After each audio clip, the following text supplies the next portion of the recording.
ಮೋದಿ ಅವರು ಕೋಮವಾದಿ ಮಾಡಿದ್ದಾರೆ ಅಂದ್ರೆ ಕಾಂಗ್ರೆಸ್ ಅವರು ಏನ್ ಮಾಡ್ತಾರೆ? ಅವರು ಕೋಮವಾದಿನ ತಾನೇ ಮಾಡ್ತಾರದು. ಮೋದಿ ಅವರು ಹಿಂದೂ ಬಗ್ಗೆ ಮಾಡಿದ್ರೆ ಕಾಂಗ್ರೆಸ್ ಅವರು ಮುಸ್ಲಿಮ್ಸ್ ಅವ್ರಿಗೆ ಸಪೋರ್ಟ್ ಮಾಡ್ತಾ ಇದ್ದಾರೆ. ಈ ತರ ಜಾತಿ ಮಾತಾಡಿದ್ರೆ ರಾಜಕೀಯನೇ ಬೇಡ ಮೇಡಮ್. ಕರೆಕ್ಟ್ ಆಗಿದ್ದೀರಾ? ಇಂಡಿಯನ್ಸ್ ಆಗಿದ್ರೆ ಇಂಡಿಯನ್ ಆಗಿ ಬದುಕಬೇಕು. ಕರ್ನಾಟಕ ಟ್ಯಾಕ್ಸ್ ಸೆಂಟ್ರಲ್ ಗವರ್ಮೆಂಟ್ ಹೋಗುತ್ತೆ, ಅಲ್ಲಿಂದ ಬರೋ ಪ್ರಮಾಣ ಕಡಿಮೆ ಆಗ್ತಾ ಇದೆ.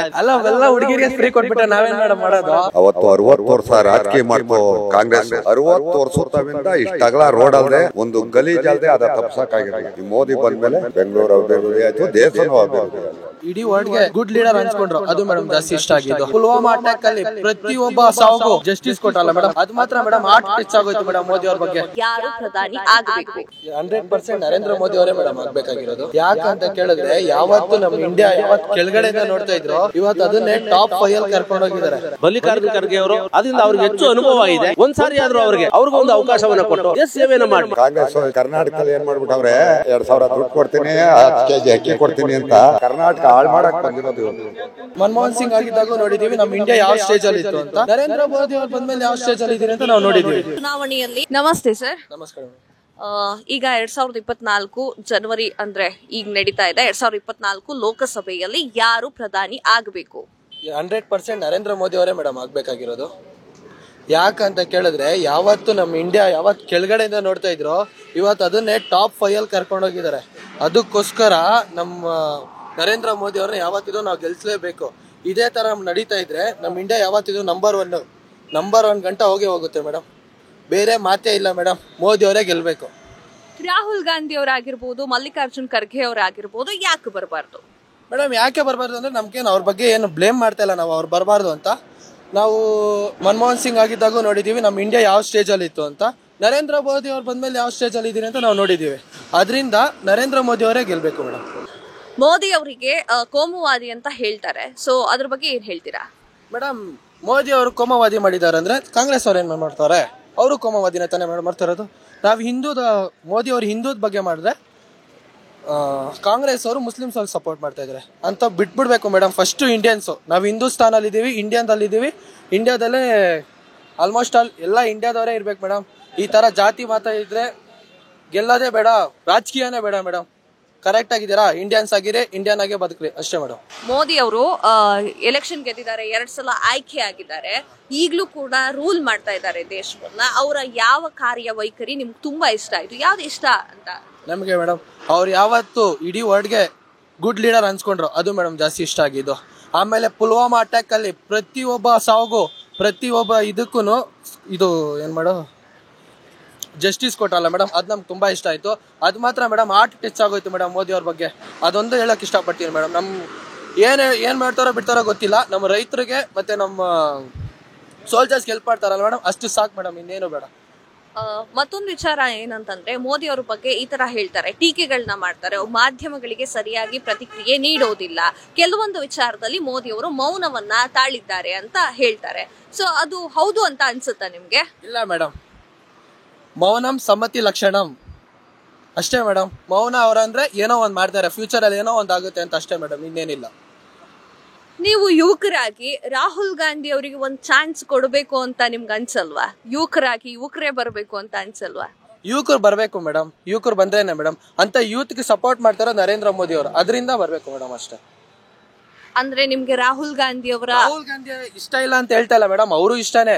ಯಾಕಂದ್ರೆ ಅವರು 3-4 ತಲೆಮಾರಿಗಳಿಂದ PM ಫ್ಯಾಮಿಲಿಯಿಂದಾನೇ ಬಂದಿರೋದು. ಅವ್ರ ಬಗ್ಗೆ ನಾವ್ ಏನ್ ಬ್ಲೇಮ್ ಮಾಡ್ತಾ ಇಲ್ಲ. ಆದ್ರೆ ನರೇಂದ್ರ ಮೋದಿ ಬಂದ್ರೆ ಇನ್ನ ಚೆನ್ನಾಗಿರುತ್ತೆ ಅಂತ ಅಷ್ಟೇ ಮೇಡಮ್, ಇನ್ನ ಚೆನ್ನಾಗಿರುತ್ತೆ. ನಮ್ಮ ಇಂಡಿಯಾ ಇನ್ನ ಡೆವಲಪ್ಮೆಂಟ್ ಆಗ್ತಾ ಇದೆ. ನೀವು ಕೇಳ್ಬೋದಾಗಿತ್ತು, ಆಲ್ಮೋಸ್ಟ್ 2019 ಅಲ್ಲಿ ಕೊರೋನಾ ಬಂತು. ಕೊರೋನಾ ಬಂದ್ಮೇಲೂ ಈ ತರ ಕಮ್ಮಿ ಗ್ಯಾಪಲ್ಲಿ ಇಷ್ಟೊಂದು ಡೆವಲಪ್ಮೆಂಟ್ ಆಗಿದೆ ಅಂದ್ರೆ ನಾವು ಹೂವೇ ಕೂಡ ಮಾಡೋಕ್ಕಾಗಲ್ಲ. ಅಷ್ಟು ಕೊರೋನಾ ಏನಾರ ಬಂದಿಲ್ಲ ಅಂದ್ರೆ ಇನ್ನ ಚೆನ್ನಾಗಿರ್ತಾ ಇತ್ತು ಅನ್ಸುತ್ತೆ ಮೇಡಮ್. ಈಗ ಡೆವಲಪ್ಮೆಂಟ್ಗೋಸ್ಕರ ಅಷ್ಟೇ ಮ್ಯಾಮ್, ಡೆವಲಪ್ಮೆಂಟ್ ನಮ್ಮ ದೇಶ ಯಾವ ತರ ಮುಂದೆ ಹೋಗ್ಬೇಕು, ಇಡೀ ವರ್ಲ್ಡ್ ಅಲ್ಲೆಲ್ಲ ಟಾಪ್ 1 ಎಲ್ಲ ಯಾವಾಗ ಬರ್ಬೇಕು ಅಂತ ಅಷ್ಟೇ ಮೇಡಮ್. ಓಕೆ, ಇವಾಗ ರಾಜ್ಯದ ಸರ್ಕಾರದ ಬಗ್ಗೆ ಮಾತನಾಡೋದಾದ್ರೆ, ಸ್ಟೇಟ್ ರಾಜಕೀಯದ ಬಗ್ಗೆ ಮಾತನಾಡೋದಾದ್ರೆ, ಸಿದ್ದರಾಮಯ್ಯ ಅವರು ಕೊಟ್ಟಿರುವಂತ ಅಷ್ಟು ಭಾಗ್ಯಗಳ ಬಗ್ಗೆ ನೀವು ಏನಂತ ಮಾತಾಡ್ತೀರಾ? ಅವೆಲ್ಲ ಹುಡುಗಿರಿಗೆ ಫ್ರೀ ಕೊಟ್ಬಿಟ್ರೆ ನಾವೇನ್ ಮೇಡಮ್ ಮಾಡೋದು? ನಾವು ಪೆಟ್ರೋಲ್ ಹಾಕ್ಸ್ಕೊಂಡು ಡೈಲಿ ಕಾಲೇಜ್ಗೆ ಓಡಾಡಿ ಸುಸ್ತಾ ಹೋಗಿರ್ತೀರಿ. ನಮಗೂ ಫ್ರೀ ಕೊಟ್ಟರೆ ನಾವು ಹೋಗ್ಬೋದಲ್ಲ ಮೇಡಮ್. ಹುಡುಗಿರ್ ಕೊಡೋ ಬದಲು ಪಾಪ ಅಜ್ಜಿ ತಾತ ಅಂದ್ರಗನ ಕೊಟ್ರೆ ಅವ್ರ ಹೆಂಗೋ ಬಡೂರ್ ಅಂತ ಇಲ್ಲ, ಅಜ್ಜಿ ತಾತ ಅವ್ರಿಗೆ ಕೊಟ್ರೆ ಅವರನ್ನ ಏನೋ ಏನೋ ನನ್ನ ಕೈಯಲ್ಲಿ ಆಗ್ತಾ ಇಲ್ಲಪ್ಪ ಅಂತ ಏನೋ ಓಡಾಡ್ಕೊಂಡು ಹೋಗ್ತಾರೆ.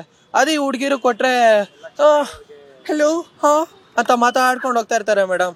ಎಷ್ಟು ಹೊಟ್ಟೆ ಉರಿಯುತ್ತೆ ಗೊತ್ತಾ ಮೇಡಮ್. ಪಾಪ ಅಲ್ಲಿ ತಾತ ಬಸ್ ಹಿಡ್ಕೊಂಡು ನೆತ್ಕೊಂಡು ನಿಂತ್ಕೊಂಡಿರ್ತಾರೆ, ಅದೇ ಹುಡುಗಿ ಫೋನಲ್ಲಿ ಹೆಲೋ ಹಾ ಬೇಬಿ ಹಂಗೆ ಅಂತ ಮಾತಾಡ್ತಾರೆ ಮೇಡಮ್. ಏನ್ ಮೇಡಮ್ ಸರ್ಕಾರ.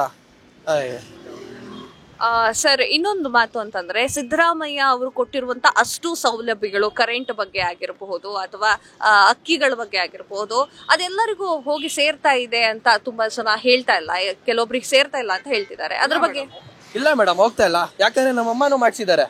ಅಂದ್ರೆ ನಮ್ಮ ಅಜ್ಜಿ ಡೆತ್ ಆಗಿದ್ರು. ಆಗ ನಮ್ಮ ಅಜ್ಜಿ ಡೆತ್ ಆದಾಗ ನಮ್ಮ ಹೆಡ್ ಆಫ್ ದಿ ಫ್ಯಾಮಿಲಿ ನಮ್ಮ ಅಜ್ಜಿ ಇದ್ರು. ನಮ್ಮ ಅಜ್ಜಿದ ಅಕೌಂಟ್ ಎಲ್ಲ ಕ್ಲೋಸ್ ಆಗಿತ್ತು. ಅದಾದ್ಮೇಲೆ ನಮ್ಮ ಅಮ್ಮದ್ ಮಾಡ್ಸಕ್ಕಂತ ಹೋದ್ರೆ ಒಂದು 3 months ಏನು ಮಾಡಕ್ಕೆ ಆಗಲ್ಲ, ಅಪ್ಲೈನೇ ಮಾಡಕ್ಕಾಗಲ್ಲ ಅಂತವ್ರೆ ಮೇಡಮ್. ಏನ್ ಮೇಡಮ್ ಮಾಡೋದು? ಯಾವ ತರ ನಂಬೇಕು ಮೇಡಮ್ ಇವ್ರನ್ನ, ಸರ್ಕಾರನ? ಏನ್ ಮಾಡೋದು? ನಮ್ಮ ಅಜ್ಜಿಗೆ ಡೆತ್ ಆದ್ಮೇಲೆ ನಮ್ಮ ಅಮ್ಮಗೆ ತಾನೇ ಮೇಡಮ್ ಬರೋದು, ನಮ್ಮ ಅಮ್ಮಗೂ ಬರ್ತಾ ಇಲ್ಲ, ಅಪ್ಲೈನೇ ಮಾಡಕ್ ಆಗ್ತಾ ಇಲ್ಲ. ಗೃಹಲಕ್ಷ್ಮಿ, ಗೃಹ ಜ್ಯೋತಿ 10 kg ಅಕ್ಕಿ ಪರವಾಗಿ ಇದು ಇವರು 5 kg ಅಕ್ಕಿ ಕೊಡೋರು ಬಿಜೆಪಿ ಅವರು. ಇವಾಗ ಇವರು 2 kg ಅಕ್ಕಿ ಕೊಡ್ತಾವ್ರೆ. ಯಾರಿಗೆ ಸಾಲುತ್ತೆ ಮೇಡಮ್? ಓಕೆ, ಇವಾಗ ಚುನಾವಣೆಯಲ್ಲಿ ಅಂದ್ರೆ ಲೋಕಸಭಾ ಚುನಾವಣೆಯಲ್ಲಿ ಯಾರು ಗೆದ್ರು, ಅಂದ್ರೆ ಕಾಂಗ್ರೆಸ್ ಆಗಿರ್ಬೋದು, ಬಿಜೆಪಿ ಆಗಿರ್ಬೋದು, ಯಾರು ಗೆದ್ರು ಏನಂತ ಎಕ್ಸ್ಪೆಕ್ಟೇಷನ್ ಇದೆ ಸರ್ ಪ್ರಧಾನಿಗಳಿಗೆ? ಪ್ರಧಾನಿಗಳಿಗೆ ಏನಿಲ್ಲ ಮೇಡಮ್, ನಮ್ಮ ದೇಶನ ಇದೇ ತರ ಕಾಪಾಡ್ಕೊಂಡೋಗಿ ಅಂದ್ರೆ ಜಾಸ್ತಿ ಬೆಳೆಸ್ಕೊಂಡೋಗಿ ತುಂಬಾ ಬೆಳೆಸ್ಬೇಕಾಗಿರೋದು ನಮ್ಮ ದೇಶ. ಇವತ್ತು ಟಾಪ್ 5 ಇದೆ. ಹಂಗೆ ಟಾಪ್ 1 ಗಂಟ ನಮ್ಮ ಸಹಾಯ ಮಾಡೇ, ನಮ್ಮಿಂದ ನಮ್ಮ ಜನಗಳಿಂದ ಏನೇನ್ ಬೇಕೋ ಸವಲತ್ತುಗಳು ನಿಮಗೆ ತಗೊಳ್ಳಿ, ಹೆಂಗೋ ನಮ್ಮ ಇಂಡಿಯಾನ ಒಳ್ಳೆ ನಂಬರ್ 1 ಮಾಡಿ ಮೇಡಮ್, ಅಷ್ಟೇ. ಲಾಸ್ಟ್ ಕ್ವಶನ್, ನೀವು ಯೂತ್ಸ್ ಆಗಿ ಇವಾಗ ಜಸ್ಟ್ 18 ದಾಟಿ ವೋಟಿಂಗ್ ಕಾರ್ಡ್ ತಗೊಂಡಿರುವಂತಹ ಯೂತ್ಸ್ಗೆ ಏನಂತ ಹೇಳಕ್ ಇಷ್ಟಪಡ್ತೀರಾ ಚುನಾವಣೆ ಬಗ್ಗೆ? ನಿಮ್ಗೆ ನಿಮ್ ದೇಶ ಉದ್ಧಾರ ಆಗ್ಬೇಕು ಅಂದ್ರೆ ಯಾವ್ದನ ನೀವು ಈ ಪಾರ್ಟಿಗೆ ಓಟ್ ಹಾಕಿ, ಈ ಪಾರ್ಟಿಗೆ ಓಟ್ ಹಾಕಿ ಅಂತ ನಾನು ಕೇಳಲ್ಲ. ನಿಮ್ಮೂರಲ್ಲಿ ಯಾರು ಕರೆಕ್ಟ್ ಆಗಿ ಜನಗಳಿಗೆ ಕರೆಕ್ಟ್ ಆಗಿ ನೀರಾವರಿ ಇದ್ ಮಾಡ್ಕೊಡ್ತಾರೆ, ಆಮೇಲೆ ಅಕ್ಕಿಗಳು ಮತ್ತೆ ಸೌಲಭ್ಯಗಳು, ರೋಡ್ಗಳು ಯಾರ್ಯಾರು ಕರೆಕ್ಟ್ ಆಗಿ ಮಾಡ್ತಾರೋ ಅವ್ರಿಗೆ ಓಟ್ ಹಾಕಿ. ನೀವು ಬಿಜೆಪಿ ಕಾಂಗ್ರೆಸ್ ಮಕ ನೋಡಕ್ ಹೋಗ್ಬೇಡಿ, ಯಾರ್ದಾನ ಒಳ್ಳೆ ವ್ಯಕ್ತಿಗೆ ಓಟ್ ಹಾಕಿ, ಅಷ್ಟೇ ಮೇಡಮ್ ಕೇಳೋದು. ನಮಸ್ತೆ ಸರ್. ನಮಸ್ಕಾರ ಮೇಡಮ್. ಈಗ ಎಲೆಕ್ಷನ್ ಬರ್ತಾ ಇದೆ, ಲೋಕಸಭಾ ಎಲೆಕ್ಷನ್ ಇನ್ನೇನು ಕೆಲವೇ ತಿಂಗಳಲ್ಲಿ ಬರ್ತಾ ಇದೆ. ಯಾರು ಪ್ರಧಾನಿ ಆದ್ರೆ ನಿಮಗೆ ಉತ್ತಮ ಅಂತ ಅನ್ಸುತ್ತೆ? ರಾಹುಲ್ ಗಾಂಧಿ ಅವರ ಅಥವಾ ಮೋದಿಜಿ ಅವರ? ಮೇಡಮ್, ನನ್ನ ಅಭಿಪ್ರಾಯ, ಭಾರತ ಸ್ವತಂತ್ರ ಆದಮೇಲೆ ಭಾರತ ಸರ್ಕಾರದಲ್ಲಿ ಭಾರತದ ಜನತೆಗೆ ನೀರಾವರಿ ಇರ್ಬೋದು, ರಸ್ತೆಗಳಿರ್ಬೋದು, ಮತ್ತು ರಕ್ಷಣಾ ಇಲಾಖೆ ಇರ್ಬೋದು, ಎಲ್ಲದರಲ್ಲೂ ಕೂಡ ನಾನು ಯಾವುದೇ ಪಕ್ಷದ ಬಗ್ಗೆ ಮಾತಾಡೋದಿಲ್ಲ. ಮೊದಲು ಸ್ವಾತಂತ್ರ್ಯ ತಂದುಕೊಟ್ಟಂಥ ಜನ ಇವತ್ತು ದಿನ ಬಿಲ್ಡಿಂಗ್ ಕಟ್ಟಿ, ತಳದಿ ಕಟ್ಟಿ ಎಲ್ಲ ಮಾಡಿದ್ರು. ಅದ್ರ ಮೇಲೆ ಮನೆ ಕಟ್ಟೋದೇ ಸುಲಭ ಅಲ್ಲ, ಅದು ಈಸಿನೇ. ಗೊತ್ತಾಯ್ತಾ? ದೇಶಕ್ಕೆ ರಸ್ತೆಗಳನ್ನು ಮಾಡಿಕೊಟ್ರು, ಸಂಪರ್ಕ ಮಾಡಿಕೊಟ್ರು ಯಾರೋ ಹಿಂದಿನ ಸರ್ಕಾರದವರು. ಮತ್ತು ನಿರುದ್ಯೋಗ ಸಮಸ್ಯೆಗಳು ಈಗ ಎಲ್ಲ ಪ್ರೈವೇಟೈಸೇಷನ್ ಮಾಡಿ ಓದುವಂಥ ವಿದ್ಯಾರ್ಥಿಗಳಿಗೆ ಕೆಲಸನೇ ಇಲ್ದಂಗೆ ಆಗ್ತಾ ಇದೆ. ಅದರಿಂದ ಒಳ್ಳೆ ಯಾರು ಒಬ್ಬ ಅನುಭವ ಉಳ್ಳಂಥ ಯುವಕರಿಗೆ ದೇಶದ ಚುಕ್ಕಾಣಿಯನ್ನು ಕೊಟ್ಟು ನಿರುದ್ಯೋಗ ಸಮಸ್ಯೆ ನಿರ್ಮೂಲನೆ ಮಾಡಿ, ಮತ್ತು ರೈತರಿಗೆ ಬೆಂಬಲವನ್ನು ಕೊಟ್ಟು, ಎಲ್ಲ ಓದುವ ವಿದ್ಯಾರ್ಥಿಗಳಿಗೆ ಕೆಲಸದ ಒಂದು ಪ್ರೈವೇಟಲ್ಲಿ ಇರ್ಬೋದು, ಕಂಪ್ನಿಲಿ ಇರ್ಬೋದು, ಎಲ್ಲಾದ್ರೂ ಒಳ್ಳೆಯ ಇದನ್ನು ವಿದ್ಯಾಭ್ಯಾಸವನ್ನು ಕೊಟ್ಟು ಅವರ ಯುವಕರು ದೇಶದ ಪರವಾಗಿ ಹೋರಾಟವನ್ನು ಮಾಡಿ ದೇಶದ ರಕ್ಷಣೆಗೋಸ್ಕರ ಒಂದು ನಮ್ಮ ದೇಶವನ್ನು ಒಳ್ಳೆಯ ಬುನಾದಿ ಹಾಕ್ಕೊಟ್ಟಿದ್ದಾರೆ. ಕಾಂಗ್ರೆಸ್ ಸರ್ಕಾರ ಇರ್ಬೋದು, ನಾವು ಸರ್ಕಾರದ ಬಗ್ಗೆ ಮಾತಾಡ್ತಾ ಇಲ್ಲ, ಪಕ್ಷದ ಬಗ್ಗೆ ಮಾತಾಡ್ತಾ ಇಲ್ಲ. ನಾವು ಹಿಂದಿನ ಸರ್ಕಾರದವರು ಏನೇನು ಮಾಡಿದಾರೋ ಅದೆಲ್ಲ ಇವ್ರು ಮಾಡ್ಕೊಬರ್ತಾ ಇರೋದು. ಈಗೇನಾಗಿದೆ, ಕರ್ನಾಟಕದಲ್ಲಿ ಕಾಂಗ್ರೆಸ್ ಸರ್ಕಾರ ಇದೆ, ಸೆಂಟ್ರಲಲ್ಲಿ ಬಿಜೆಪಿ ಸರ್ಕಾರ ಇದೆ. ಆಗೇನಾಗ್ತದೆ ಅದು ಎಲ್ಲರಿಗೂ ಗೊತ್ತಿರೋ ವಿಚಾರ. ಕರ್ನಾಟಕಕ್ಕೆ ಬರಬೇಕಾದಂಥ ಅನುದಾನಗಳು ಕೆಲವು ಪ್ರಮಾಣದಲ್ಲಿ ಬರದೆ ಸರ್ಕಾರ ನಡೆಸ್ಕೊ ಕರ್ನಾಟಕದಲ್ಲಿ ಭಾಳ ಕಷ್ಟ ಆಗ್ತಾ ಇದೆ. ಆದರೆ ಯಾಕೆಂದರೆ ಟ್ಯಾಕ್ಸ್ ಎಲ್ಲ ನಮ್ಮ ಕರ್ನಾಟಕದ ಟ್ಯಾಕ್ಸು ಮೂಲಗಳೆಲ್ಲ ಸೆಂಟ್ರಲ್ ಗೌರ್ಮೆಂಟ್ಗೆ ಹೋಗ್ತದೆ, ಅಲ್ಲಿಂದ ಬರೋ ಪ್ರಮಾಣ ಕಡಿಮೆ ಆಗ್ತಾ ಇದೆ. ಆದ್ದರಿಂದ ಬಡಬಗ್ಗರನ್ನು ನೋಡಿ, ಯಾಕೆಂದರೆ ಸಿದ್ದರಾಮಯ್ಯ ಸರ್ಕಾರದವರು ಎಲ್ಲ ಕೊಟ್ಟಿದ್ದಾರೆ, ಆದರೆ ಕೆಲವೊಂದು ಎಲೆಕ್ಷನ್ ಗಿಮಿಕ್ಸ್ಗಳು ಕೊಟ್ಟಿರ್ಬೋದು, ಅನುಕೂಲ ಆಗ್ತಾ ಇದೆ. ಯಾಕೆಂದರೆ ಸ್ತ್ರೀಯರಿಗೆ ಮತ್ತು ಪುರುಷರು ವಯಸ್ಸಾದಂಥವ್ರಿಗೂ ಕೂಡ 60 ವರ್ಷ ಆದಮೇಲೆ ಅಂಥವ್ರಿಗೂ ಕೂಡ ಅವ್ರಿಗೂ ಬಸ್ ಫ್ರೀ ಮಾಡಿದರೆ ಭಾಳ ಅನುಕೂಲ ಆಗ್ತಾ ಇತ್ತು ಅನ್ನೋದು ನನ್ನ ಅಭಿಪ್ರಾಯ ಮೇಡಮ್ನವರೇ. ಓಕೆ ಸರ್, ನೀವು ಹೇಳಿರೋ ಪ್ರಕಾರ ಯುವಕರಿಗೆ ಹೆಚ್ಚು ಒತ್ತು ಕೊಡಬೇಕು ಅಂತ ಹೇಳಿದ್ರಿ. ಅಂದ್ರೆ ಈಗಿನ ಸರ್ಕಾರ ನಿಮ್ಮ ಪ್ರಕಾರ ಒತ್ತು ಕೊಡ್ತಾ ಇಲ್ಲ ಅಂತನಾ? ಅಂದರೆ ನಾನು ಹೇಳೋದು, ಭವಿಷ್ಯದ ಈಗ ಎಷ್ಟು ಕೊಡ್ತಾ ಇದ್ದಾರೋ ಇನ್ನೂ ಹೆಚ್ಚಿನ ಗಮನವನ್ನು ಯುವಕರಿಗೆ ಕೊಟ್ಟು, ಯಾಕೆಂದರೆ ಈಗ ಕೆಲವು ಯುವಕರುಗಳೆಲ್ಲ ತಪ್ಪು ದಾರಿಗೆ ಹೋಗ್ತಾ ಇದ್ದಾರೆ. ಅದರಿಂದ ನೋಡಿ, ಈಗ ಹಳ್ಳಿಗಳ ಕಡೆ ನೀವು ಸಿಟಿಗಳಲ್ಲಿ ನೋಡ್ತೀರಾ, ಹಳ್ಳಿಗಳ ಕಡೆ ಸಿಟಿಗೆ ಬಂದು ಅಪ್ಲಿಕೇಶನ್ ಅವ್ರ ಹತ್ರ ಕಾಸಿಲ್ಲ, ಕೂಲಿಗಳು ಸಿಗ್ತಾ ಇಲ್ಲ. ಅಂಥದ್ರಲ್ಲಿ ಈಗಿನ ಸರ್ಕಾರದವರು ಅವರಿಗೆ ನಿರುದ್ಯೋಗಿ ಸಮಸ್ಯೆಯನ್ನು ಹೋಗಲಾಡಿಸ್ಬೇಕು ಅಂತೇಳಿ ಅವ್ರಿಗೆ 1,500ನೋ 2,000ನೋ 3,000ನೋ ಕೊಟ್ಟು ಅವರಿಗೆ ಒಂದು ಅನುಕೂಲವನ್ನು ಮಾಡಿಕೊಡ್ತಾ ಇದ್ದಾರೆ. ಅದನ್ನು ದುರುಪಯೋಗ ಪಡಿಸ್ಕೊಳ್ಳೋದು ಯಾವ ವ್ಯಕ್ತಿಗಳಿಗೆ ಬಿಟ್ಟಿದ್ದು ಎಲ್ಲರೂ ನಾವು ಸರ್ಕಾರದ ಮೇಲೆ ಹಾಕಿದ್ರೆ ನಾವೇನು ಸರ್ಕಾರಕ್ಕೆ ಮಾಡಿದ್ದೀವಿ, ಸರ್ಕಾರ ಎಲ್ಲ ನಮಗೆ ಮಾಡಬೇಕು ಅಂದರೆ ನಾವೇನು ಸರ್ಕಾರಕ್ಕೆ ಮಾಡಿದ್ದೀವಿ, ನಾವೇನು ದೇಶಕ್ಕೆ ಏನು ಮಾಡಿದ್ದೀವಿ ಅನ್ನೋ ಒಂದು ಅಭಿಪ್ರಾಯವನ್ನು ವ್ಯಕ್ತಪಡಿಸಿದಾಗ ಶೂನ್ಯ ಆಗ್ತದೆ. ಪ್ರತಿಯೊಬ್ಬ ಭಾರತದ ಪ್ರಜೆಯಾಗಿ ನಾವು ಸರ್ಕಾರಕ್ಕೆ ಏನು ಕೊಟ್ಟಿದ್ದೀವಿ, ದೇಶಕ್ಕೆ ಏನು ಕೊಟ್ಟಿದ್ದೀವಿ ಅನ್ನೋದನ್ನ ನಾವು ಯೋಚನೆ ಮಾಡಬೇಕಾಗ್ತದೆ ಇವತ್ತಿನ ದಿನ. ರಾಹುಲ್ ಗಾಂಧಿ ಅವರು ಬರ್ಬೇಕಾ ಅಥವಾ ಮೋದಿಜಿ ಅವರು ಬರ್ಬೇಕಾ ಅಥವಾ ಮಲ್ಲಿಕಾರ್ಜುನ್ ಖರ್ಗೆ ಅವರು ಎಲೆಕ್ಷನ್ ನಲ್ಲಿ ಗೆದ್ದು ಬರ್ಬೇಕು, ಇವು ಮೂರಲ್ಲಿ ಯಾರು ಬರ್ಬೇಕು ಅಂತ ನಿಮ್ಗೆ ಅನ್ಸುತ್ತೆ? ಇವ್ರ ಮೂರನ್ನ ಬಿಟ್ಟು ಬೇರೆಯವರು ಯಾರು ಎಲೆಕ್ಷನ್ ನಲ್ಲಿ ಗೆದ್ದು ಬರ್ಬೇಕು ಅಂತ ಅನ್ಸುತ್ತೆ, ಪ್ರಧಾನಿ ಆಗ್ಬೇಕು ಅಂತ ನಿಮ್ಗೆ ಅನ್ಸುತ್ತೆ? ಥ್ಯಾಂಕ್ ಯು ಮೇಡಮ್, ಒಳ್ಳೆಯ ಪ್ರಶ್ನೆಯನ್ನು ಕೇಳಿದ್ದೀರಿ. ನನ್ನ ಅಭಿಪ್ರಾಯ ಸ್ವತಂತ್ರ ಬಂದಾಗಿಂದನೂ ಕೂಡ ಮಲ್ಲಿಕಾರ್ಜುನ್ ಖರ್ಗೆ ಅವರು ಹೋರಾಟವನ್ನು ಮಾಡಿ 7-8 ಸಾರಿ ಗೆದ್ದಿದ್ದಾರೆ. ಅದರಿಂದ ಅವ್ರಿಗೆ ಹೆಚ್ಚು ಅನುಭವ ಇದೆ. ಅದರಿಂದ ಒಂದು ಸಾರಿ ಆದರೂ ಅವ್ರಿಗೆ ನಾವು ಮಂಡ್ಯದವರು, ನಾವು ಒಕ್ಕಲಿಗರೇ ಇರ್ಬೋದು, ನಾನು ಜಾತಿ ಬಗ್ಗೆ ಮಾತಾಡ್ತಾ ಇಲ್ಲ, ಅವರು ಕೆಳಗಿನ ಸಮುದಾಯದಿಂದ ಬಂದಿದ್ದಾರೆ. ಅವ್ರಿಗೂ ಒಂದು ಅವಕಾಶವನ್ನು ಕೊಟ್ಟು ದೇಶದಲ್ಲಿ ಮಾದರಿಯನ್ನು ಮಾಡಿ, ಯಾಕೆ ಡಾಕ್ಟರ್ ಬಿ ಆರ್ ಅಂಬೇಡ್ಕರ್ ಅವರು ಸಂವಿಧಾನವನ್ನು ಬರೆದ್ರು, ಅದನ್ನು ನಾವು ರಾಜಕೀಯಕ್ಕೆ ಮಾತ್ರ ಬಳಸ್ಕೊಳ್ತಾ ಇದ್ದೀವಿ. ಆದ್ದರಿಂದ ಅವ್ರಿಗೂ ಒಂದು ಅನುಕೂಲವನ್ನು ಮಾಡಿಕೊಟ್ಟು ಅವರು ಕೂಡ ದೇಶ ಸೇವೆಯನ್ನು ಮಾಡಲಿ, ಅವ್ರಿಗೊಂದು 5 ವರ್ಷ ಸೇವೆಯನ್ನು ಮಾಡಲಿಕ್ಕೆ ಕೊಡಿ ಅನ್ನೋದು ನನ್ನ ಅಭಿಪ್ರಾಯ ಮೇಡಮ್. ಅನುಭವ ಉಳ್ಳವರು ಕೊಡಿ. ಮಲ್ಲಿಕಾರ್ಜುನ್ ಕೊಟ್ಟರೆ ಅವರ ಅಧಿಕಾರವನ್ನು ನೋಡ್ಬೋದು. ಈಗ ನಾನೇ ಇದ್ರೆ ನನ್ನ ಮಗನಿಗೆ ಯಾವಾಗ ಅಧಿಕಾರ ಕೊಡೋದು? ಅದರಿಂದ ಅವ್ರಿಗೂ ಚಾನ್ಸನ್ನು ಕೊಟ್ಟು ದೇಶದ ಉನ್ನತಿಗೋಸ್ಕರ ಎಲ್ಲರೂ ಶ್ರಮಿಸಬೇಕು ಅನ್ನೋದು ನನ್ನ ಅಭಿಪ್ರಾಯ ಮೇಡಮ್. ಹಾಗಾದ್ರೆ ಇವಾಗ ಮೋದಿ ಅವರ ಆಡಳಿತ 2 ವರ್ಷ ಅಂದ್ರೆ 2 ಸಲ ಮೋದಿ ಅವರು ಗೆದ್ದು ಬಂದಿದ್ದಾರೆ ಚುನಾವಣೆಯಲ್ಲಿ. ಅವರ ಆಡಳಿತ ನಿಮ್ಗೆ ಯಾವ್ದು ಇಷ್ಟ ಆಯ್ತು, ಯಾವ್ದು ಇಷ್ಟ ಆಗಿಲ್ಲ? ಮೇಡಮ್, ಮೋದಿಯವರು ಕೂಡ ಇಂದಿನ ತಳಹದಿಯನ್ನು ಏನು ಹಾಕೊಟ್ಟಿದ್ರು ಅವ್ರ ಆಧಾರದ ಮೇಲೇ ಬರ್ತಾ ಇದ್ದಾರೆ. ಕೆಲವರು ಇಂಪ್ರೂವ್ಮೆಂಟ್ ಮಾಡಿದ್ದಾರೆ, ಇಲ್ಲ ಅಂತ ಹೇಳ್ತಾ ಇಲ್ಲ. ಆದರೆ ಸ್ವಲ್ಪ ಚೇಂಜಸ್ ಮಾಡಿ ಬೇರೆಯವ್ರನ್ನ ಕೊಟ್ಟರೆ ಅವರ ಒಂದು ಇದನ್ನು ನಾವು ನೋಡ್ಬೋದು ಅನ್ನೋದು ನನ್ನ ಅಭಿಪ್ರಾಯ ಮೇಡಮ್. ಬದಲಾವಣೆ ಬೇಕು ಅಂತ. ಈಗ ಸ್ಟೇಟ್ಗೆ ಬರೋಣ. ಸಿದ್ದರಾಮಯ್ಯ ಅವರು ಕೊಟ್ಟಿರುವಂತಹ ಅಷ್ಟು ಸೌಲಭ್ಯಗಳು ನಿಮ್ಗೆ ಇಷ್ಟ ಆಗಿದೆಯಾ? ಮೇಡಮ್, ಈಗ ಮನೆಯಲ್ಲಿ ಮನೆಯಲ್ಲಿ 4 ಮಕ್ಕಳಿದ್ರೆ 4 ಮಕ್ಕಳಿಗೂ ಕೂಡ ನಾವು ತಂದೆ ತಾಯಿಗಳು ಇಷ್ಟ ಆಗಿರೋದಿಲ್ಲ. ಯಾಕೆಂದ್ರೆ ಒಬ್ಬರಿಗೆ ಒಳ್ಳೆ ಬಟ್ಟೆ ಕೊಡ್ತೀವಿ, ಇದು ಕೊಡ್ತೀವಿ, ಇದೇ ಇರುತ್ತೆ. ಹಾಗೆ ಕರ್ನಾಟಕದಲ್ಲೂ ಕೂಡ ಕೆಲವು ನೊಂದವ್ರಿಗೆ, ಹಳ್ಳಿಯ ಜನಗಳಿಗೆ, ಮಹಿಳೆಯರಿಗೆ, ಅದರಲ್ಲೂ ಕೂಡ ಗಾರ್ಮೆಂಟ್ಸ್ಗೆ ಹೋಗೋರಿಗೆ, ಕೂಲಿ ಮಾಡೋರಿಗೆ ಏನು ಮಾಡಿದ್ರು, ಬಸ್ ಪಾಸ್ ಅಂತ ಕೊಟ್ಟರು. ಅವ್ರಿಗೆ ಅದು ಒಳ್ಳೇದೇನೆ. ಅಕ್ಕಿ ಕೊಡ್ತಾ ಇದ್ದಾರೆ. ಅಕ್ಕಿ ಕರ್ನಾಟಕದ ಅಳತೆಯನ್ನು ಕೊಡ್ತಾ ಇದ್ದಾರೆ ಹೊರತು ಸೆಂಟ್ರಲ್ ಗೌರ್ಮೆಂಟ್ ಎಷ್ಟು % ಬರಬೇಕಾದ್ರೆ ಅದಕ್ಕೆ ಬರ್ತಾ ಇಲ್ಲ. ಹೆಚ್ಚಿನದಾಗಿ ಇದು ಬಡ ಜನತೆಗೆ ಒಂದು 75 ಭಾಗ ಅನುಕೂಲ ಆಗ್ತಾ ಇದೆ ಮೇಡಮ್. ಕೆಲವೊಂದು ಸರಿ ಹೇಳ್ತಾರೆ ನಿಜಕ್ಕೂ ಸಿದ್ದರಾಮಯ್ಯ ಅವರು ಕೊಟ್ಟಿರುವಂತಹ ಅಷ್ಟು ಸೌಲಭ್ಯಗಳು ಎಲ್ಲರಿಗೂ ಕೂಡ ಹೋಗಿ ತಲುಪ್ತಾ ಇಲ್ಲ ಅಂತ. ಇದ್ರ ಬಗ್ಗೆ ನೀವೇನ್ ಮಾತಾಡ್ತೀರಾ ಸರ್? ನಿಜಕ್ಕೂ ತಲುಪ್ತಾ ಇಲ್ವಾ ಅಥವಾ ತಲುಪ್ತಾ ಇದೆಯಾ? ಏನ್ ಮಾತಾಡ್ತೀರಾ ಮೇಡಮ್? ಯೋಜನೆಗಳು ಸರಿಯಾಗಿದೆ, ಆದರೆ ಮಧ್ಯವರ್ತಿಗಳು ಆ ಒಂದು ಯೋಜನೆಗಳನ್ನು ಸಮರ್ಪಕ ಉಪಯೋಗಿಸ್ಕೊಂಡು ಫಲಾನುಭವಿಗಳಿಗೆ ತಲುಪಿಸಿದ್ರೆ ಈ ಒಂದು ಕಾರ್ಯಕ್ರಮ, ಈ ಸಿದ್ದರಾಮಯ್ಯ ಹಾಕಿರುವಂಥ ಕಾರ್ಯಕ್ರಮ ಸಫಲ ಆಗ್ತದೆ ಅಂತ ನನ್ನ ಅಭಿಪ್ರಾಯ ಮೇಡಮ್.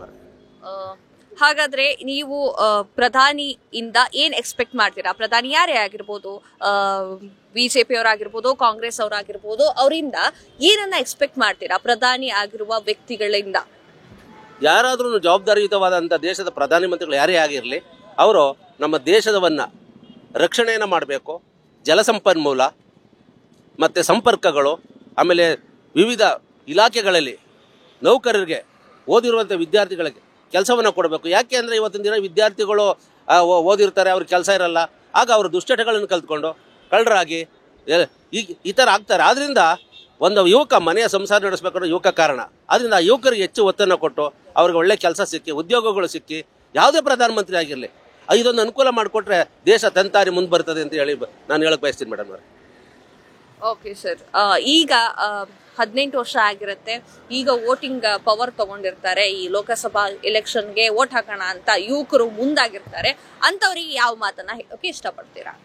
ಒಳ್ಳೆ ಪ್ರಶ್ನೆ ಮೇಡಮ್ ಅವರೇ. ಈಗ ಮೊದಲನೇ ಬಾರಿಗೆ 18 ವರ್ಷ ತುಂಬಿ ತಮ್ಮ ಮತದಾನವನ್ನು ಚಲಾಯಿಸುವಂಥ ಹಕ್ಕನ್ನು ಪಡ್ಕೊಂಡಿರ್ತಾರೆ.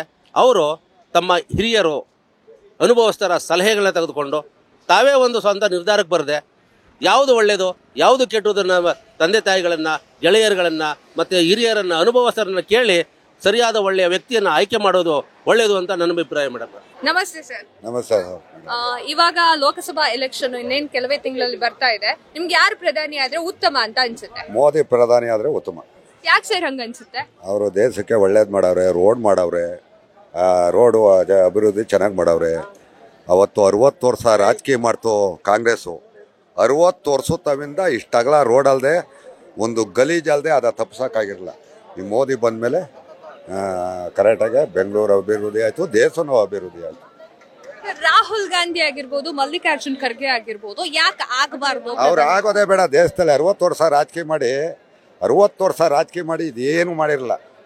ಈಗ ನಾನು ಕಾಂಗ್ರೆಸ್ಸು ಕರ್ನಾಟಕದಲ್ಲಿ ಏನು ಮಾಡಿಬಿಟ್ಟವ್ರೆ, 2,000 ಅಕ್ಕಿ ಕೊಡ್ತೀನಿ, 2,000 ದುಡ್ಡು ಕೊಡ್ತೀನಿ, 10 kg ಅಕ್ಕಿ ಕೊಡ್ತೀನಿ ಅಂತ. ಇವತ್ತು 25 ಭಾಗಕ್ಕೆ ದುಡ್ಡು ಬಂದಿಲ್ಲ. 25 ಭಾಗಕ್ಕೆ ಅಕ್ಕಿ ದುಡ್ಡು ಬಂದಿಲ್ಲ. ಇನ್ನು 75 ಭಾಗಕ್ಕೆ ಬಂದಿಲ್ಲ. ಇವರು ಮಾಡ್ತೀನಿ ಅಂತ ಅಂದ್ಬಿಟ್ಟು ದೇಶ ಕರ್ನಾಟಕ ಹಾಳು ಮಾಡಕ್ಕೆ ಬಂದಿರೋದು ಇವರು. ಸೆಂಟ್ರಲ್ಲಿ ಮೋದಿನೇ ಸರ್. ಯಾಕೆ ಅವರ ಅಭಿವೃದ್ಧಿ ಅಂದ್ರೆ 2 ಸಲ ಎಲೆಕ್ಷನ್ ಮಾಡಿದಾಗ ಎಲೆಕ್ಷನ್ ನಲ್ಲಿ 2 ಸಲ ಗೆದ್ದಿದ್ದಾರೆ ಅಂತ ಹೇಳಿ ಇವಾಗ ಮೋದಿ ಅವ್ರನ್ನ ನೀವು ಹೇಳ್ತಾ ಇದ್ದೀರಾ. ಮೋದಿ ಅವರ ಯಾವ ಕಾರ್ಯ ನಿಮ್ಗೆ ತುಂಬಾನೇ ಇಷ್ಟ ಆಯ್ತು? ಮೋದಿ ಕಾರ್ಯ ಅಂದ್ರೆ 3,000 ರೂಪಾಯಿ ರೈತರಿಗೆ ಬೆಳೆಗೆ ಹಾಕ್ತಾರೆ, ಇದು ಮಾಡ್ತಾರೆ. ರೈತರು ಕಾಳಜಿ ಅದೇ, ರೈತರದ್ದು ಇದು ಅವ್ರಿಗೆ ಬಡಸ್ತಾನ ಅನ್ನೋದು ಗೊತ್ತದೆ. ಇವ್ರಿಗೆ ಕರ್ನಾಟಕದಲ್ಲಿ ಇರೋರ್ಗು ಬಡಸ್ತಾನ ಅನ್ನೋದು ಗೊತ್ತಿಲ್ಲ. ಅವರೇ ಮೋದಿನೇ ಪ್ರಧಾನಿ ಆಗ್ಬೇಕು. ರಾಮ ಮಂದಿರದ ಬಗ್ಗೆ ತುಂಬಾನೇ ಸುದ್ದಿಗಳು ಹರಿದಾಡ್ತಾ ಇದೆ. ಎಲೆಕ್ಷನ್ ಗಿಮಿಕ್ ಅಂತ ಹೇಳ್ತಾ ಇದ್ದಾರೆ. ರಾಮ ಮಂದಿರ ಉದ್ಘಾಟನೆ ಮಾಡ್ತಾ ಇರೋದು, ಇದ್ರ ಬಗ್ಗೆ ಏನ್ ಮಾತಾಡ್ತಾರೆ? ಅದು ಅವ್ರ ಮನೆ ಸ್ವಾರ್ಥಕ್ಕಾಗಿ ಮಾಡ್ಕೊಂಡಿಲ್ವಲ್ಲ, ದೇಶಕ್ಕಾಗಿ ಮಾಡವ್ರೆ. ದೇಶಕ್ಕಾಗಿ ಮಾಡಿದ್ರೆ ಟಿವಿಲಿ ನೋಡಿದ್ರೆ ಆ ಒಂದವ ಚಂದವ ನೋಡಿದ್ರೆ ಇನ್ಯಾರ ಕೈಲೂ ಆಯ್ತಿರಲ್ಲ. ಅವರು ಸ್ವಾರ್ಥಕ್ಕೆ ಅವ್ರ ಮನೆ ಅವ್ನ ಇರಾಕೆ ಬಂಗ್ಲಿ ಮಾಡ್ಕೊಳಕ್ಕೆ ಮಾಡಿಲ್ಲ ಪ್ರಧಾನಿ ಮೋದಿ. ದೇಶ ನೋಡಲಿ ಅಂತ ಮಾಡವ್ನಿ. ಗಿಮಿಕ್ಕಲ್ಲ ಅದು.